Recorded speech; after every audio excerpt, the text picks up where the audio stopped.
OK, on vous inviterait à prendre place. On va commencer notre enseignement ce matin. Dernier message sur l'Évangile de Luc. On est à la toute fin de cet évangile qu'on a traversé ensemble. Et nous allons lire donc cette portion qui part du chapitre 24, verset 36, jusqu'à la fin, c'est-à-dire jusqu'au verset 53. Luc, chapitre 24, à partir du verset 36. Luc 24, 36.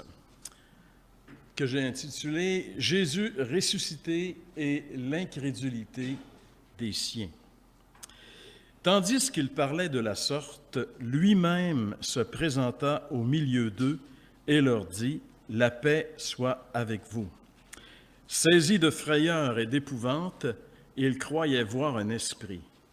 Mais il leur dit « Pourquoi êtes-vous troublés et pourquoi pareille pensée s'élève-t-elle dans vos cœurs ? Voyez mes mains et mes pieds, c'est bien moi.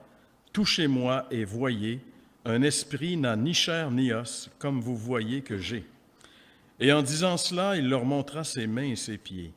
Comme dans leur joie, ils ne croyaient point encore et qu'ils étaient dans l'étonnement, il leur dit « Avez-vous ici quelque chose à manger ?» Ils lui présentèrent du poisson rôti et un rayon de miel.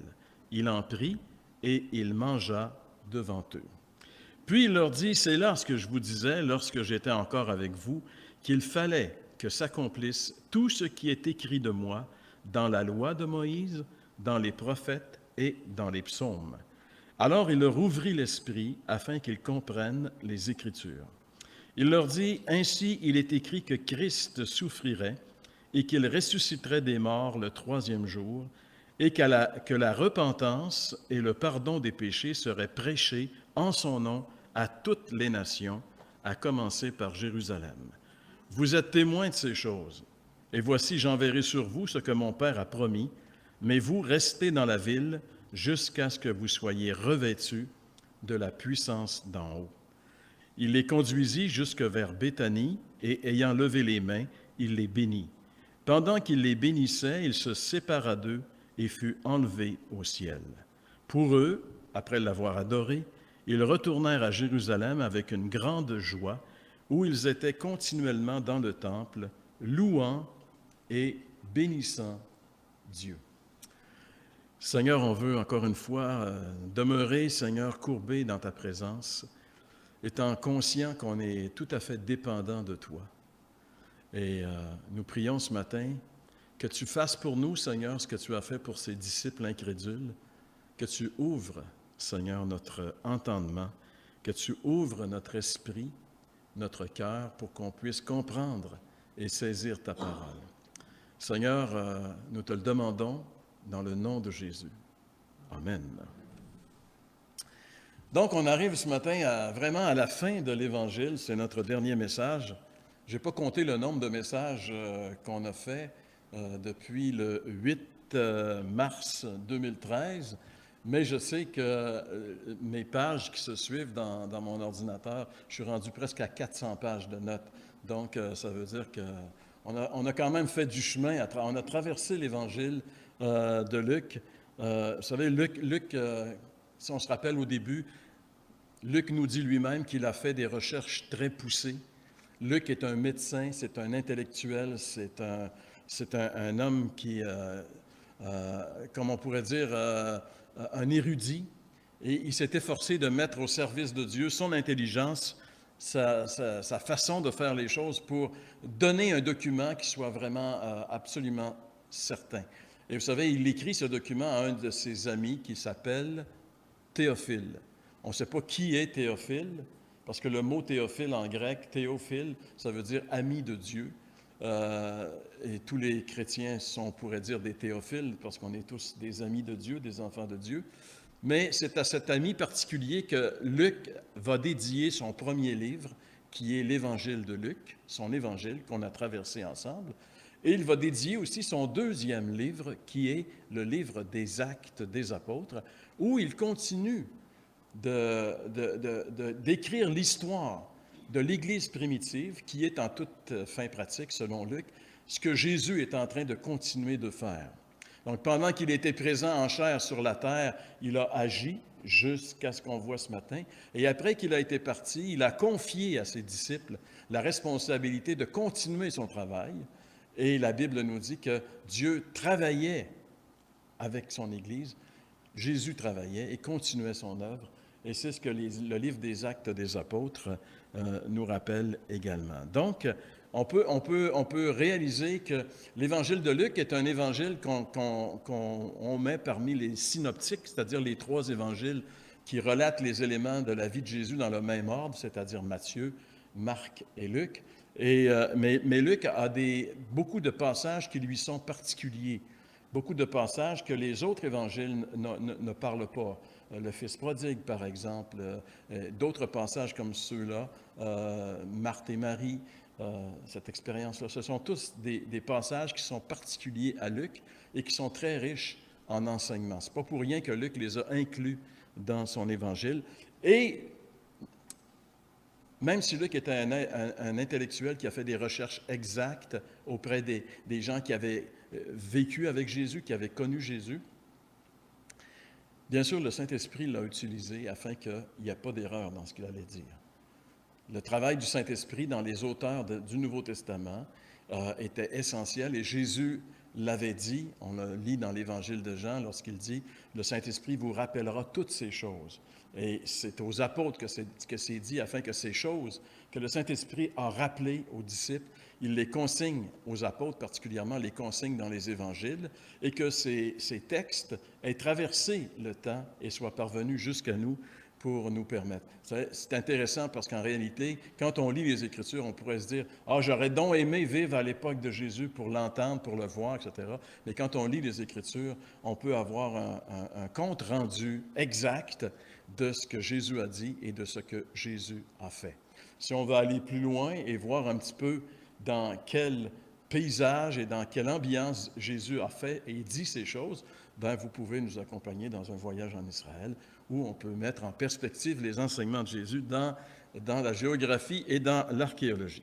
OK, donc j'arrête ici ces choses-là pour nous rappeler que nous sommes dans le dernier chapitre de l'Évangile de Luc et il nous relate ici les derniers événements qui ont marqué la vie de Jésus quand il était sur cette planète.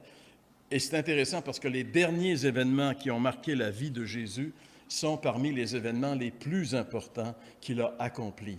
Et parmi ces événements, il y a bien sûr la crucifixion. Luc a consacré beaucoup de temps à nous parler. En tant que médecin, il décrit les souffrances de la croix. C'est lui, entre autres, passage particulier à Luc, qui nous parle des grumeaux de sang quand Jésus est en train d'agoniser dans le jardin de Gethsémani. Les autres évangiles ne parlent pas de cette caractéristique, de cette souffrance terrible, de cette pression que Jésus subissait qui fait que sa sueur s'est transformée en grumeaux de sang. Luc nous parle de ces choses-là. Luc décrit la mort de Jésus sur la croix. Luc nous parle aussi, bien sûr, alors la crucifixion, c'est l'élément le plus important de la vie de Jésus. S'il n'est pas mort sur la croix, il n'y a pas de pardon possible pour personne.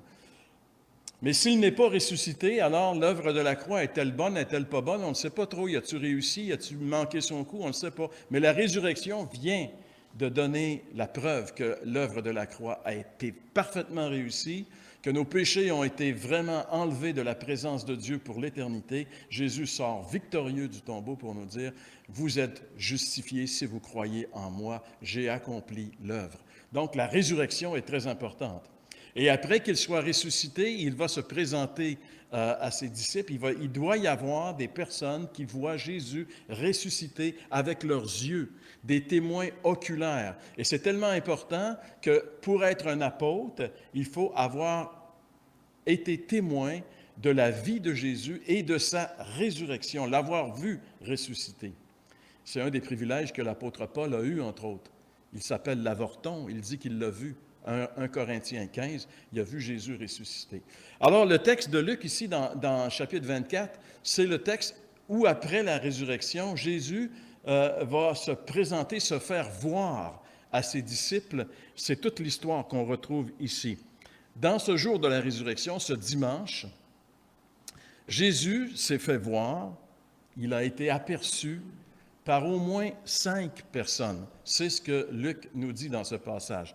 La première personne qui a vu Jésus ressuscité. C'est elle qui, très très tôt le matin, avant même que le soleil se lève, n'en pouvait plus et a couru jusqu'à la tombe. C'est Marie de Magdala qui était seule dans le jardin lorsqu'elle a vu Jésus. Et c'est à elle que Jésus a dit « Marie ». Et quand il a prononcé son nom, elle a réalisé qu'il était vraiment le Seigneur. Alors, Marie a vu Jésus et maintenant, elle est décidée d'aller trouver ses amis et leur dire « Le Maître est vivant ». Et c'est ce qu'elle va faire. Deuxième témoin, ce jour-là, des personnes qui ont vu Jésus, c'est les femmes. Les femmes qui étaient venues apporter des aromates pour embaumer, si vous voulez, le corps de Jésus qui était, selon la norme, qui aurait dû être en décomposition 3 jours après sa mort. Le corps était en décomposition. On sait que 4 jours, c'était la limite où on pouvait considérer qu'une personne était réellement morte. Et si vous vous rappelez, c'est vraiment 4 jours après sa mort que Jésus est arrivé devant le tombeau de Lazare. Marthe, sa sœur, lui dit « Seigneur, ouvre pas le tombeau, il sent déjà. » Ça veut dire qu'il sent quoi? Il sent la putréfaction. Et ça ne sent pas très, très bon. Lazare avait commencé à pourrir dans son tombeau. Mais Jésus ne pouvait pas pourrir dans le tombeau parce que la Bible avait dit qu'il ne resterait pas dans le tombeau. Donc, les femmes sont venues pour apporter des aromates et si elles avaient cru que Jésus était ressuscité, elles ne seraient pas venues apporter des aromates pour un corps vivant.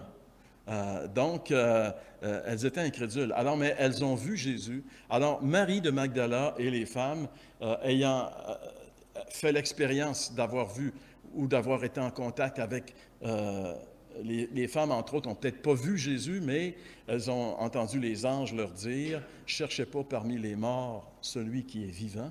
Donc, elles ont eu la preuve par des anges que Jésus était vraiment vivant.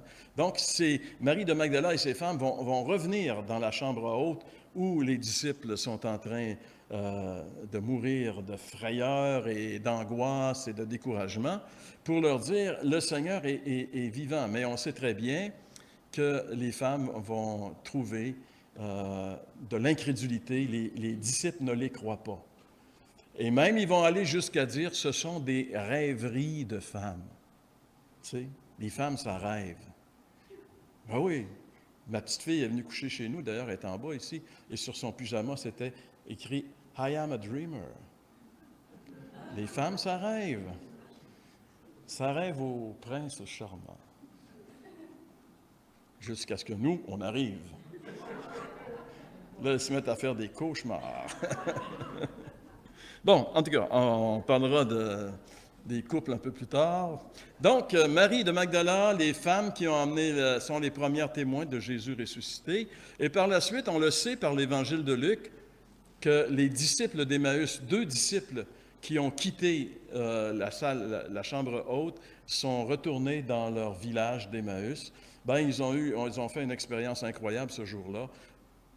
Vers la fin de l'après-midi, ils ont cheminé avec un étranger qu'ils ont reconnu uniquement lorsque, rentrés chez eux, il a rompu le pain. Ils ont vu les marques de ses clous dans les mains.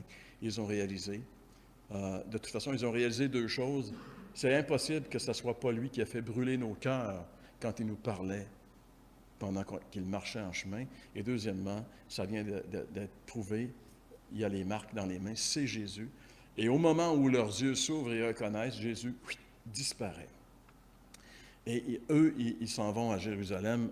Ils retournent 2 heures de marche pour aller dire aux disciples, « Hey, arrêtez de vous morfondre, le Maître est vivant. » Donc, et le 4e témoin qu'on voit dans ce chapitre 4, c'est Pierre. On ne sait pas, Luc n'élabore pas dans quelles circonstances, mais on sait que Pierre a rencontré Jésus ressuscité, Pierre seul. Et il devait le faire, parce qu'on sait dans quelles circonstances ils se sont quittés. Et Pierre avait besoin d'être rencontré personnellement par Jésus, et Jésus l'a rencontré ce jour-là. Luc nous dit, parce que quand ils reviennent, les disciples d'Emmaüs, ils leur disent, « Nous savons que Jésus est vivant, il s'est manifesté, Pierre l'a vu. » Donc, et finalement, c'est les 11 et ceux qui les accompagnaient. Ils sont dans la chambre haute, mais les 11, on dit les 11, c'est exactement le terme que la Bible utilise parce qu'on sait que Judas n'est plus là maintenant. Judas s'est suicidé, il ne fait plus partie, et les apôtres sont maintenant au nombre de 11. Et un des problèmes qu'ils vont devoir régler entre le départ de Jésus et le jour de la Pentecôte, c'est de combler le vide laissé par Judas, et c'est ce qu'on voit exactement dans le premier chapitre du livre des Actes. Mais excepté, si vous voulez, le cas de Marie de Magdala et des femmes qui ont cru, la résurrection de Jésus s'est toujours soldée ici par de l'incrédulité. Si vous regardez, si vous avez laissé votre Bible ouverte dans le chapitre 24 de Luc, au verset 11, il est dit des apôtres, ils prirent ces discours pour des rêveries et ils ne crurent pas ces femmes. Donc, quand les femmes sont arrivées avec le témoignage de la résurrection, elles se sont heurtées à de l'incrédulité. Les disciples d'Emmaüs, eux, ils étaient aussi des incrédules. Si on regarde au verset 21, juste en passant, « Nous espérions que ce serait lui qui délivrerait Israël, mais avec tout cela, voici le 3e jour que ces choses sont passées. » Ils ne croient pas dans la résurrection de Jésus, c'est de l'incrédulité. Et on va voir ici l'incrédulité du reste, des 11 et de ceux qui sont avec eux, verset 41, « Comme dans leur joie, ils sont confrontés à Jésus, ils sont joyeux, mais ils sont mélangés. Comme dans leur joie, ils ne croyaient point encore. » Ça a été très long avant qu'ils vraiment croient que Jésus est ressuscité. Et c'est essentiel. Il fallait absolument qu'ils voient que Jésus est ressuscité. Donc, pour ces premiers disciples, croire que ce Jésus qu'ils ont vu mourir, ça fait 3 jours, ils l'ont vu mourir sur la croix, croire que maintenant il serait de retour à la vie, pour eux, c'est pas mal dur à avaler cette chose-là. Même s'il y a des gens qui leur disent, ça n'entre pas, ça pénètre pas. Il va falloir ici que Jésus se débattre avec leur incrédulité pour leur amener des preuves pour qu'éventuellement ils disent, on n'a pas le choix, il est vraiment vivant. Et c'est ce qui va se produire dans le passage que nous allons voir aujourd'hui. Les disciples vont découvrir que non seulement c'est vrai qu'il est ressuscité, mais cette vérité fait partie intégrale du message de l'Évangile. La résurrection de Jésus, c'est ce que Paul et les apôtres vont prêcher le reste de leur vie. La crucifixion et la résurrection, c'est le message essentiel de l'Évangile. Et quand Paul, dans le chapitre 15 de la première aux Corinthiens, va parler de la résurrection, première chose qu'il parle, c'est de l'Évangile, du message de l'Évangile, et il va rappeler ces éléments-là. Donc, Jésus a été obligé de se débattre avec ses disciples, débattre cette incrédulité qui était caractéristique. Et c'est ce qui fait dans ce passage qu'on peut diviser en 3 portions, qu'on va voir rapidement ce matin. Des évidences. Jésus va placer devant eux des évidences qui sont vraiment hors de tout doute, raisonnables, et qui démontrent qu'il est vraiment vivant. Par la suite, si Jésus est vraiment ressuscité, ça veut dire quelque chose. Ça veut dire que ça a des conséquences sur la vie des disciples. Et s'il est vraiment ressuscité, ça a aussi des conséquences dans nos vies. Et les disciples vont réagir avec ce qu'on pourrait appeler de la cohérence. C'est la fin, les derniers versets 50 à 53. Qu'est-ce qu'ils vont faire avec toute l'information qu'ils ont maintenant jusqu'à ce que le Saint-Esprit vienne? Le Seigneur leur dit d'attendre et c'est ce qu'ils vont faire. Qu'est-ce qu'ils vont faire en attendant? C'est là qu'on retrouve cette cohérence que nous allons voir rapidement ce matin. Donc, on revient avec ces 3 points où on peut diviser le texte ici. Premier, c'est évidence à partir du verset 36 jusqu'à 43. Jésus va mettre devant eux des évidences de sa résurrection. Le contexte est le suivant. Les disciples d'Emmaüs viennent d'arriver dans la chambre haute. Eux, ils ont un message important. C'est pas évident d'entrer dans la chambre haute en passant, parce que la porte est barrée à double tour parce qu'ils ont peur. On vient de tuer leur chef. C'est une gang qui est caractérisée maintenant par des hors-la-loi. Et leur vie est en jeu. Si on a tué leur chef, on va vouloir tuer le reste de la gang aussi. Donc, ils sont enfermés dans la chambre haute. Jean nous rappelle, l'Évangile de Jean, quand il rappelle ces choses-là, nous dit que la porte était fermée à double tour et que les disciples avaient peur. On peut voir ces choses-là. Alors, pour entrer, il faut frapper très, très fort, il faut s'identifier parce que les disciples ont peur. Et les disciples d'Emmaüs reviennent, frappent dans la porte. C'est pas écrit, mais on peut bien l'imaginer. Et on les laisse entrer. Ils ont hâte de leur dire, de dire au reste ce qui s'est passé pour eux. Mais ils n'ont pas le temps d'ouvrir la bouche, que c'est les autres qui leur disent « Nous savons que le Seigneur est vivant, blablabla. » Alors, on est dans cette ambiance. Chacun arrive avec son expérience, chacun arrive avec sa vision des faits. Et pendant ce temps-là, au verset 36, on lit « Tandis qu'il parlait de la sorte, lui-même se présenta au milieu d'eux. » Pendant qu'ils sont en train de débattre, nous, on l'a vu sur le chemin, on l'a vu quand il a rendu grâce pour le pain. Non, nous autres, on le sait parce que Pierre, pendant que c'est le sujet, pendant qu'il parle, tout d'un coup, il réalise qu'au milieu d'eux, Jésus est là. Et Jésus n'a pas cogné dans la porte pour entrer. La porte est barrée et Jésus se présente au milieu d'eux. De la même façon qu'il a disparu quand il rompait le pain avec les fils, avec les disciples d'Emmaüs et qu'ils ont vu Jésus et qu'ils ont rendu compte. Alors, dès le moment que leurs yeux sont ouverts, Jésus est disparu. De la même façon, il apparaît au milieu d'eux. Donc, il disparaît et il apparaît. C'est la caractéristique du corps nouveau que Jésus possède. C'est la caractéristique du corps de la résurrection. Caractéristique de ce corps que nous allons tous un jour avoir. Pas au moment où on va mourir. En fait, on ne meurt pas, on s'en va dans la présence du Seigneur. La mort, c'est une séparation. C'est sûr qu'on est séparé des gens. Comme prenons Richard, cette semaine, il est parti dans la présence du Seigneur. Mais il est présent avec le Seigneur. Il est présent avec le Seigneur. Il n'est pas séparé du Seigneur. Au contraire, maintenant, il est avec lui. Mais il n'a pas son corps. Il va avoir son corps glorifié uniquement le jour de la résurrection. Il est dans cette période que les théologiens appellent la période intermédiaire, là où les enfants de Dieu vont avant le jour de la résurrection.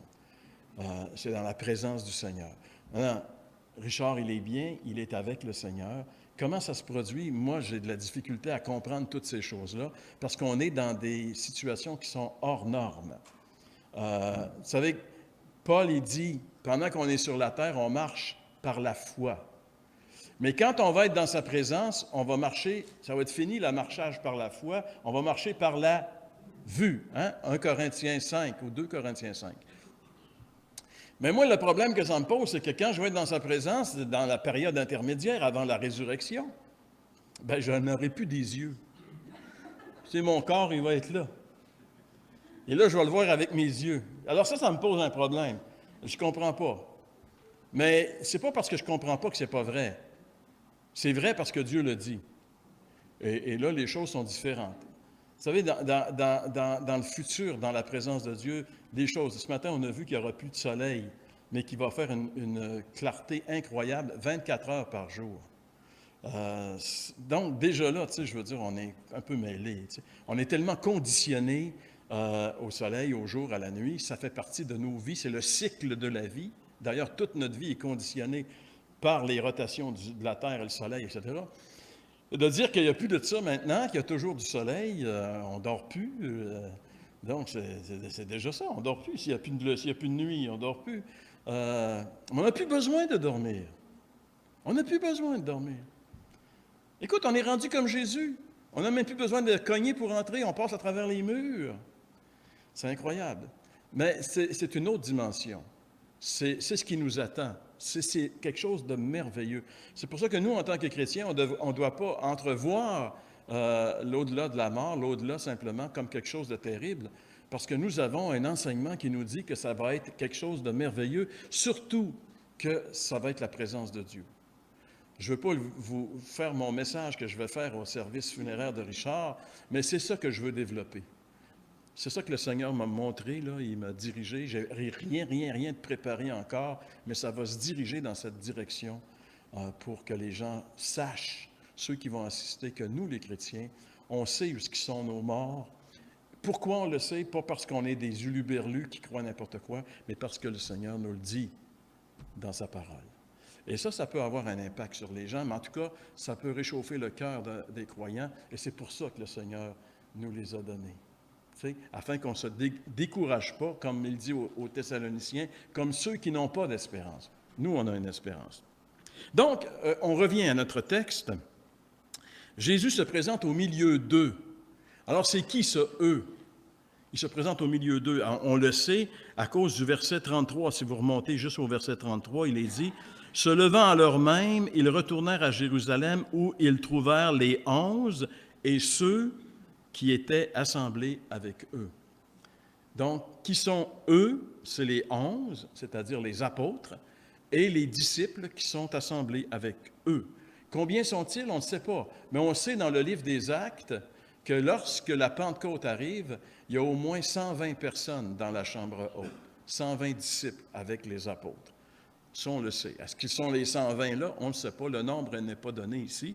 Mais les apôtres ne sont pas seuls, il y a d'autres personnes avec eux. Alors imaginez-vous, les autres sont là en train de dire « Hey, là, on a vu le Seigneur, il est ressuscité. » Les autres, ils disent « Oui, nous autres aussi. » Et tout d'un coup, ils voient le Seigneur au milieu d'eux, qui est entré là sans frapper à la porte, qui apparaît comme ça. Normalement, il aurait dû vraiment, vraiment être content et heureux. Mais quelle est la réaction que ça fait sur les disciples de voir le Seigneur apparaître comme ça, sans crier gare? Il nous est dit ici au verset 37, « Saisis de frayeur et d'épouvante, ils croyaient voir un fantôme. » Au lieu de les remplir de joie, cette apparition soudaine de Jésus les fait complètement disjonctés. Ils capotent, ils ont peur.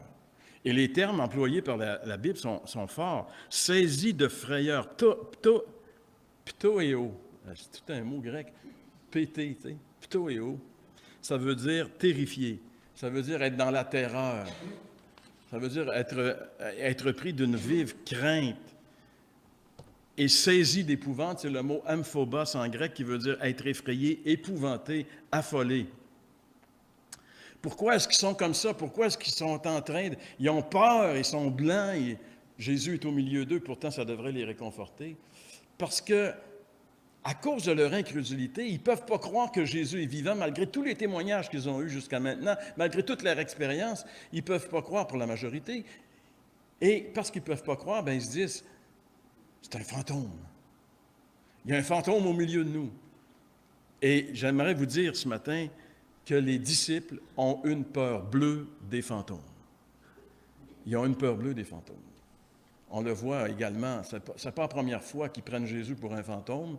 Quand Jésus venait à leur rencontre en marchant sur le lac de Galilée dans une tempête, il est dit dans Matthieu ici, « Quand les disciples le virent marcher sur la mer, ils furent troublés. » C'est le même terme que Jésus va employer, il va leur dire, « Pourquoi êtes-vous si troublés, tarasso, complètement disjonctés? Pourquoi êtes-vous troublés? » Ils dirent, « C'est un fantôme. » Ils furent troublés et dirent, « C'est un fantôme. » Et dans leur frayeur, ils poussèrent des cris. Imaginez-vous la scène, les disciples, ces gaillards qui pêchent le poisson, qui sont habitués de tirer des filets, qui ont des gros muscles, la barbe, tout le kit, une vraie gang de Hells Angels dans la barque.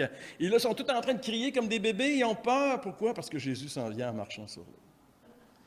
Pourquoi? Parce qu'ils disent, ça se peut pas, c'est un fantôme. Ils ont peur des fantômes. Ils ont peur des fantômes. Mais je pense qu'on a tous un peu peur des fantômes. Tu rencontres un fantôme au coin de ton corridor, tu te lèves la nuit, tu te dis, wow, je vais aller prendre un verre d'eau. Tu vois 2-3 fantômes assis à la table en train de jouer aux cartes. Tu vas avoir peur, toi aussi. Hein? C'est pas normal, on ne s'entend pas avoir des fantômes. C'est pas normal, ça fait peur, des fantômes. Les films d'horreur sont basés sur cette frayeur naturelle que les gens ont sur les fantômes. Le mot, justement, que Matthieu utilise et Marc dans le passage parallèle pour fantôme, ici, c'est le mot fantasma.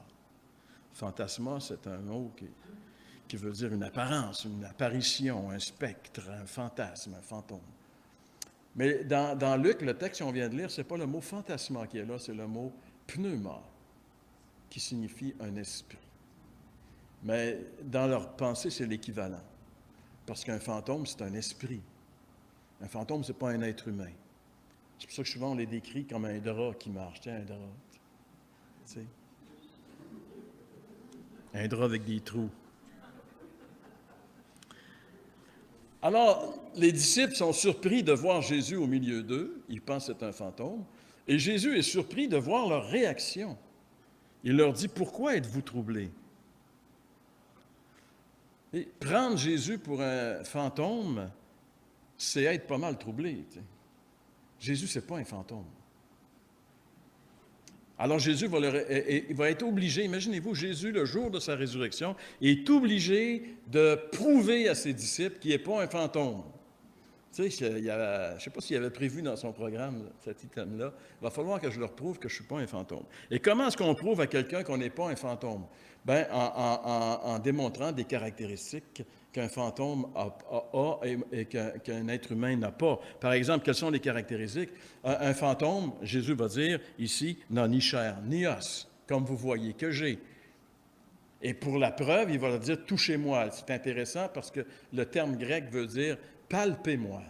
Tu sais, vraiment toucher, voyez. C'est pas de l'air, je suis pas un fantôme. Le Seigneur leur montre ses mains puis il leur montre ses pieds. Pourquoi il leur montre ses mains et ses pieds?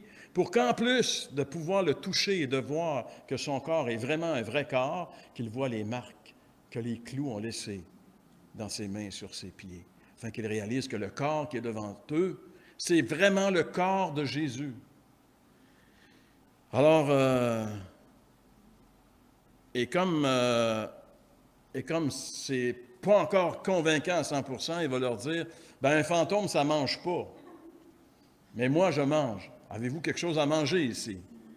Alors là, ils vont y présenter du poisson rôti.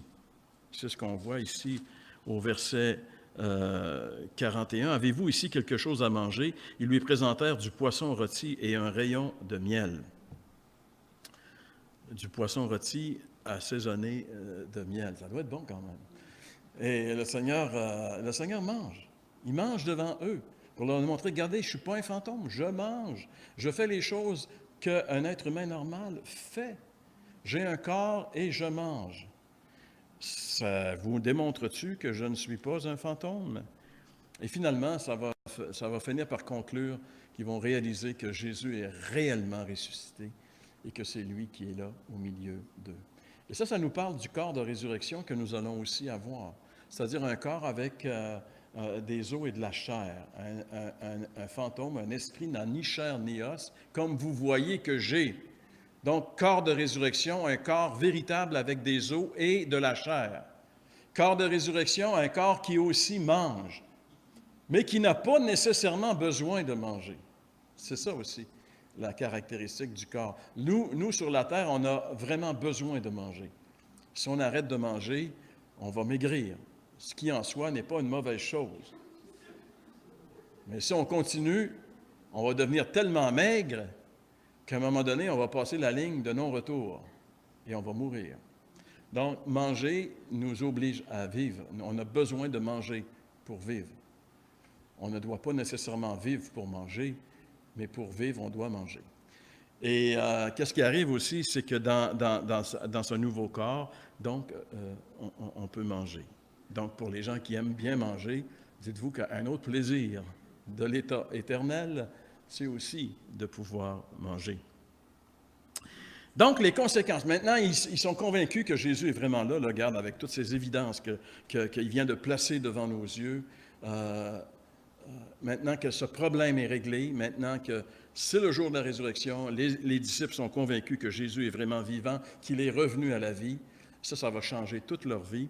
Maintenant, on peut passer à la seconde étape. Moi, j'ai appelé ça conséquences, versets 44 à 48. Jésus va leur enseigner qu'est-ce que ça signifie, sa résurrection. Il leur rappelle que tout ce qui vient de se passer, la crucifixion, la résurrection, tout cela est annoncé depuis des siècles dans la parole de Dieu, dans l'Ancien Testament. Au verset 44, il dit ceci, « Puis il leur dit, c'est là ce que je vous disais, lorsque j'étais encore avec vous, qu'il fallait que s'accomplisse tout ce qui est écrit de moi dans la loi de Moïse, Pentateuque, dans les prophètes, livre prophétique, et dans les psaumes, livre poétique. Donc, il y a juste une portion du livre de la Bible que nous, on a mis comme portion et que les Juifs mettent dans les livres, dans les prophètes. Les livres historiques sont contenus dans les prophètes pour les Juifs, mais nous, on a distingué les livres historiques des livres prophétiques. Nous, on a 4 divisions de l'Ancien Testament, eux en ont 3. Alors Jésus, lorsqu'il dit « Il est question de moi dans la loi de Moïse, dans les prophètes et dans les psaumes », il est en train de leur dire « Dans tout l'Ancien Testament, ça parle de moi. Je suis présent dans l'Ancien Testament. » Et l'Ancien Testament annonce ma crucifixion, mes souffrances, ma résurrection et ma gloire. Le Christ humilié et le Christ glorifié. C'est ce que l'Ancien Testament nous annonce. Christ doit être humilié, et souvent on a juste la vision de Christ humilié. Ce matin, en adorant le Seigneur parce qu'il est la lumière, on a adoré le Seigneur comme étant non seulement le Christ humilié, mais le Christ glorifié, qui a retrouvé sa gloire. Donc, ça nous dit, encore Jésus est en train de leur rappeler que la Bible, elle est christocentrique. Et ça devrait nous enseigner que quand on lit la Bible, pour les Juifs, la Bible se limitait à l'Ancien Testament. Ils n'avaient pas le Nouveau. Ils étaient en train de le vivre et de l'écrire par la suite. Mais nous, on a le compte-rendu, on a l'Ancien et le Nouveau. C'est incroyable comment on est bénis, beaucoup plus qu'eux. Mais eux découvraient, à travers les écrits de l'Ancien Testament, la personne, l'œuvre de Christ. Et quand il parle, ça c'est intéressant, quand on lit le livre des Actes des Apôtres et qu'on voit la prédication des apôtres, dites-vous qu'ils sont en train de prêcher à partir de l'Ancien Testament. Et quand, par exemple, ils doivent débattre du sujet important, est-ce que les chrétiens doivent être circoncis pour avoir la vie éternelle, parce qu'il y a des judaïsants qui ont quitté l'Église de Jérusalem et qui sont allés à l'Église d'Antioche de Syrie, pour dire aux chrétiens, vous ne pouvez pas être sauvés si vous n'êtes pas circoncis. Alors Paul a fait 2 tours, il a mis ses gants de boxe, il a dit, on règle la question, je descends à Jérusalem. Et là, on voit ce qui se passe à Jérusalem. Et ce qui est intéressant dans le chapitre 15 du livre des Actes, c'est de voir de quelle façon les apôtres vont utiliser l'Ancien Testament pour parler de Jésus et pour parler de l'œuvre de Jésus, entre autres, du renouvellement de la tente de David. Pour eux, ils vont dire, c'est l'entrée des païens dans l'Église, le relèvement de la tente de David. C'est intéressant, parce qu'on n'aurait jamais cru une chose comme celle-là si on n'avait pas l'application que les apôtres font des textes de l'Ancien Testament, des fois, nous semble bizarre. Mais j'aimerais vous dire qu'eux, ils ont la bonne interprétation. Si ça rentre en conflit avec ce que nous, on croit, ce n'est pas eux qui sont dans le trouble. Je veux dire ça comme ça, en passant rapidement ce matin. Donc, alors Jésus est en train de leur expliquer que tout l'Ancien Testament parle de lui, de ses souffrances, de sa gloire, et malgré qu'ils connaissaient ces textes, ils ne pouvaient pas ne pas les connaître. C'est des gens qui étaient quand même de la religion juive et qui allaient à chaque sabbat dans la synagogue entendre la loi, entendre la parole de Dieu. Donc, ils connaissaient ces textes. Mais il leur manque quelque chose. Tu peux connaître la Bible avec ta tête, mais il leur manque quelque chose. Qu'est-ce qui leur manque? Verset 45, il leur manque ce qu'il manquait aux disciples d'Emmaüs, verset 45. Alors il leur ouvrit l'esprit afin qu'ils comprennent les Écritures. On ne peut pas comprendre la parole de Dieu. On ne peut pas comprendre les Écritures sans le ministère du Saint-Esprit dans notre vie. Le Saint-Esprit a inspiré les Écritures. Pourquoi est-ce que la Bible n'est pas... Moi, la grande révélation que j'ai eue dans ma vie, quand j'étais jeune, je ne savais même pas c'était quoi la Bible. Si tu m'avais demandé c'est quoi la Bible, je t'aurais dit, je ne sais pas c'est quoi. Je ne savais pas. Jamais on m'avait parlé de ce livre-là. Mais j'avais entendu parler par des petites bribes d'un livre qui s'appelle la Bible. Puis il paraît que c'est un livre bien bizarre. C'est pas tout le monde qui peut le lire. Ça rend fou. L'histoire de l'humanité est là-dedans. C'était comme mystérieux. Jusqu'à ce que le Seigneur m'arrête dans ma démence et dans ma folie, m'arrête, me saisisse et me révèle que la Bible, c'est sa parole. Mais il a fallu qu'il le fasse. Et après, j'ai réalisé que la Bible, c'est un livre qui avait été inspiré par l'Esprit de Dieu. Mais pour le comprendre, nous avons besoin, pas d'inspiration, nous avons besoin d'illumination. D'illumination. Ça, c'est le travail que le Saint-Esprit fait dans nos vies. Il nous illumine la parole. Il la rend vivante. On la comprend. Et c'est exactement ce qu'il fait ici lorsqu'il ouvre l'Esprit, verset 45, il leur ouvrit l'Esprit afin qu'ils comprennent les Écritures. Et c'est pourquoi que quand notre esprit est ouvert, quand le Seigneur nous a illuminé la parole, on est comme un peu des fous. On aime la parole de Dieu, on déguste la parole de Dieu, on veut entendre la parole de Dieu. Je me rappelle les premiers temps qu'on était sauvés, moi puis Lucie, on courait partout pour avoir une réunion. Tu sais, c'est-tu plate, le lundi, il n'y a pas de réunion. Y en a-tu le mardi quelque part? Le mercredi, oui, il y en a, c'est le fun. Le jeudi, il y en a-tu quelque part? Oh, le vendredi, il y en a à Saint-Guillaume. Wow, heureusement, parce que là, c'était difficile de se rendre une journée de plus sans entendre la parole de Dieu. On la lisait, puis on devait l'entendre, prêcher. On avait un besoin d'entendre la parole de Dieu, d'être illuminé, que notre entendement puisse être vraiment saisi par les choses de Dieu. Et pourquoi? Parce que le Seigneur nous avait fait grâce. L'homme naturel, ce qu'on était avant, si tu m'avais parlé de la Bible, non seulement je ne connaissais pas ce livre, mais s'il y avait une chose qui ne m'intéressait pas dans la vie, c'était bien la Bible. Tu sais, je veux dire, n'importe quoi, mais la Bible, hey! Pourquoi? Parce que j'étais un homme naturel. Et qu'est-ce que la Bible dit de l'homme naturel? Il n'accepte pas les choses de l'Esprit de Dieu. Elles sont une folie pour lui. Il ne peut pas les connaître parce que c'est spirituellement qu'on en juge. Alors, il ne faut pas, tu sais, forcez pas les gens qui n'ont pas l'Esprit de Dieu à lire la Bible, vous perdez votre temps. Ils n'y arriveront pas. Priez que le Seigneur touche leur cœur. Tu sais, Jésus a dit une parole vraiment incroyable un jour, qui est rapportée dans Jean chapitre 6. Jésus lui-même a dit, « Personne, nul ne peut venir à moi si le Père qui m'a envoyé ne l'attire. » Alors, quelle devrait être notre prière? « Seigneur, attire mes filles à toi. Attire mes petits-enfants à toi. Attire, tu sais, attire. » Parce que personne ne peut venir à Jésus si le Père ne l'attire pas. L'homme naturel n'aime pas Jésus. Mais cette intervention miraculeuse de Dieu rend pour nous la Bible non seulement accessible, mais elle la rend désirée et compréhensible.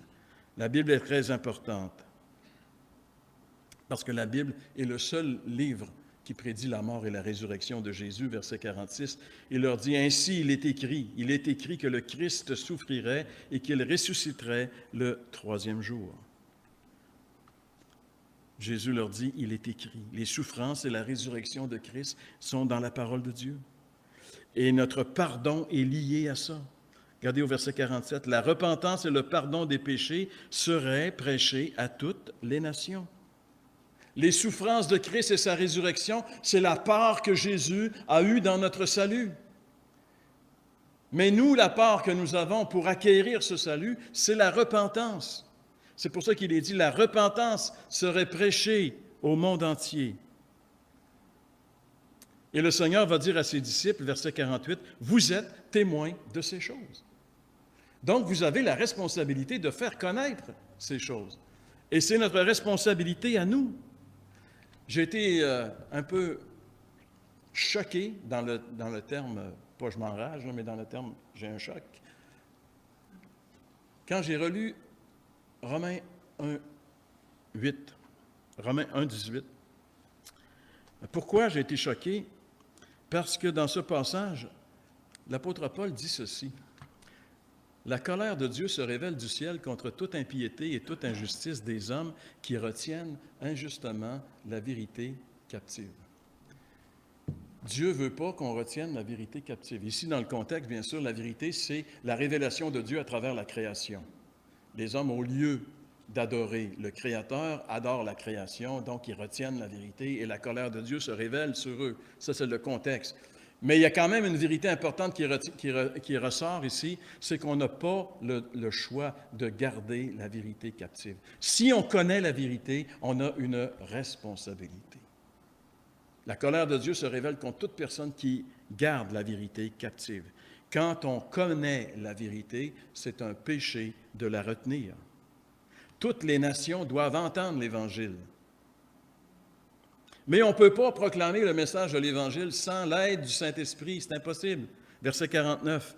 « Voici, j'enverrai sur vous ce que mon Père a promis, mais vous, restez dans la ville jusqu'à ce que vous soyez revêtus de la puissance d'en haut. » Jésus les met en garde. Partez pas sur votre propre pouvoir pour aller proclamer le message de l'Évangile. Vous allez vous péter le nez sur un mur. Attendez de recevoir la puissance d'en haut, le Saint-Esprit.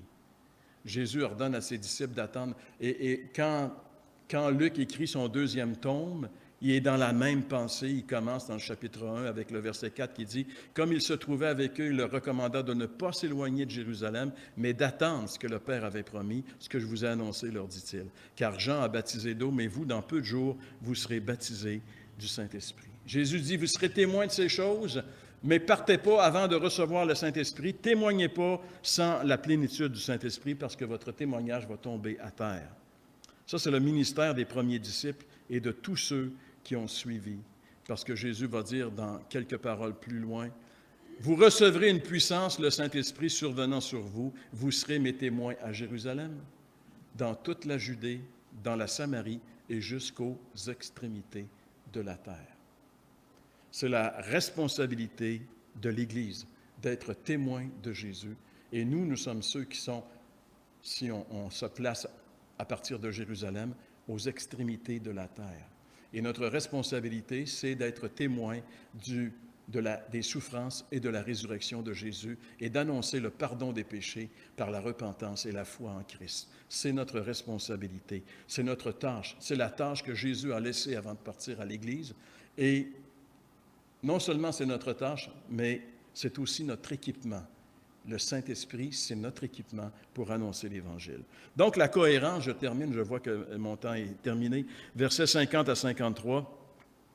Après la crucifixion, après la résurrection, il va y avoir un autre événement important qui est l'ascension. Verset 50, « Il les conduisit jusque vers Béthanie et ayant levé les mains, il les bénit. Pendant qu'il les bénissait, il se sépara d'eux et fut enlevé au ciel. » La résurrection de Jésus et son ascension étaient des éléments importants. Pourquoi? Parce qu'il dit à ses disciples, attendez de recevoir le Saint-Esprit. Pourquoi est-ce qu'il ne leur donne pas le Saint-Esprit tout de suite? Il y a une raison. Il y a une raison que Jean nous révèle dans son Évangile, chapitre 7 et le verset 39. Jésus, il dit cela de l'Esprit que devaient recevoir ceux qui croiraient en lui, car l'Esprit n'était pas encore. Pourquoi? Parce que Jésus n'avait pas encore été glorifié. Jésus ne pouvait pas entrer dans sa gloire avant d'être passé par la croix, parce que c'est ce que les prophètes avaient annoncé. 10 jours après son ascension, le Saint-Esprit est venu, c'était la Pentecôte, et les disciples vont maintenant témoigner avec une puissance incroyable de la personne et de l'œuvre de Christ, si bien qu'à Jérusalem, dans un seul message, Pierre va faire 3000 disciples. L'Église va commencer à croître par la puissance du Saint-Esprit, pas par la puissance de Pierre, par la puissance du Saint-Esprit qui utilise un instrument comme Pierre. Pierre, c'est un homme faible. Il a renié Jésus, il n'était pas capable de tenir pour lui devant quelques personnes. Mais après qu'il a reçu le Saint-Esprit, il devient un puissant témoin et il n'a pas peur de dire aux gens, vous êtes coupables d'avoir tué le Fils de Dieu. Donc, 10 jours après son ascension, Jésus rentre dans sa gloire, il est glorifié et le Saint-Esprit peut maintenant venir. Et depuis ce jour, toute personne qui croit en Jésus reçoit cette puissance qui est le Saint-Esprit. On n'a pas à attendre 10 jours, c'est fait, c'est historique, c'est fait. Et Paul dit aux chrétiens d'Éphèse, en lui aussi, après avoir entendu la parole de la vérité, l'évangile de votre salut, en lui vous avez cru. Et qu'est-ce qui s'est passé? Vous avez été scellés du Saint-Esprit qui avait été promis.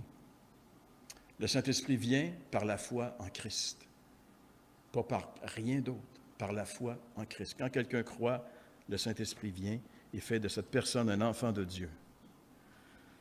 Alors après que les disciples ont reçu l'ordre de Jésus de rester à Jérusalem, que Jésus est parti, ils ont passé leur temps à quoi? On le lit ici au verset 53. Ils étaient continuellement dans le temple, louant et bénissant Dieu. Ils s'occupent de Dieu pendant ce temps d'attente. J'arrive maintenant à ma conclusion. J'active un peu. Le temps passe très rapidement.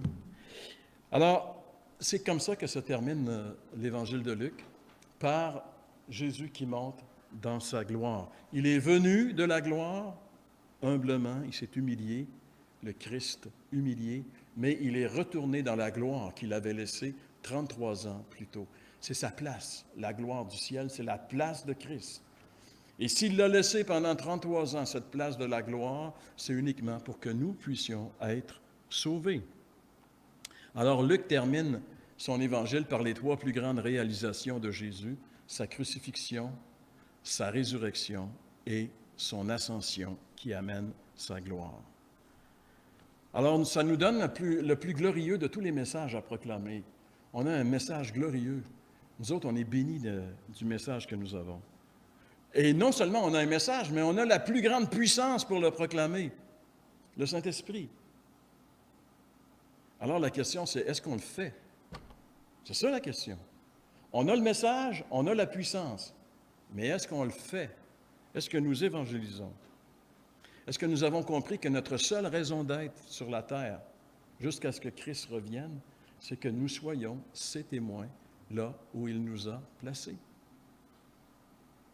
Que l'Évangile de Luc que nous avons parcouru en détail au cours des 4 dernières années puisse vraiment nous amener à réaliser le grand privilège qui est le nôtre. Amen. Seigneur, on veut te remercier ce matin pour ta parole et nous prions, notre Dieu, que non seulement nous soyons des auditeurs attentifs, mais que surtout, Seigneur, cette parole se transforme dans nos vies en actions concrètes. Nous voulons vraiment te louer ce matin, te remercier pour les textes que tu nous as laissés, pour l'Évangile que tu as protégé miraculeusement à travers ces années, qui sont parvenus jusqu'à nous. Ces textes miraculeux, Seigneur, que tu fais vivre pour nous en nous ouvrant notre entendement, notre cœur, en faisant brûler nos cœurs et en nous donnant une espérance incroyable. Alors, Seigneur, pour toutes ces choses, nous voulons vraiment te remercier et nous prions maintenant que tu fasses de nous, Seigneur, des disciples obéissants à l'ordre que tu as laissé à ton Église avant de partir, d'aller faire de toutes les nations des disciples. Seigneur, que nous puissions être saisis à nouveau par cet ordre et que nous puissions, Seigneur, dans une obéissance que tu mérites parce que tu es le Maître, que nous puissions prendre au sérieux ce que tu nous dis et te remercier aussi, Seigneur, de nous avoir équipés pour le faire en nous donnant ton esprit. Pour toutes ces bénédictions, nous voulons ce matin te dire merci au nom de Jésus. Amen.